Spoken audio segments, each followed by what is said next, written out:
अनि जे गरेको छ राम्रो गरेको छ। ट्राफिक नियम राम्रो हो। अझै पुगेको छैन मान्छेलाई। त्यो कति 50,000 कि 1 लाख अरे त्यो पुगेकै छैन। 5 लाख हुनुपर्छ जरिमाना।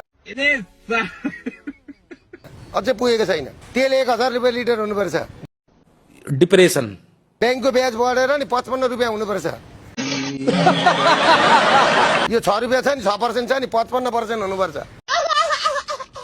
चामल नि 1000 रुपियाँ किलो हुनुपर्छ। यहाँ चामल अझै पनि 150 रुपियाँ त सस्तो। 1000 रुपियाँ किलो हुनुपर्छ। तेरिया पुगेकै छैन।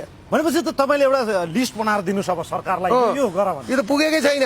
अनि धनी मात्रै बस्छन्। 1000 रुपियाँ लिटर किलोको चामल किनेर खाने, 1000 रुपियाँ लिटरको तेल हाल्ने गरिब जति जम्मै जान्छन् इन्डिया। भनेपछि सुनवाला मात्रै बस्ने। सुनवाला मात्रै बस्छन्। यो पुगेकै छैन नेपालीलाई। हामीले पो यहाँ डक्टरको फी 300 रुपियाँ गरिदिएको छ त। यही फी बाहिर जानुहोस् त 1000 रुपियाँ छ।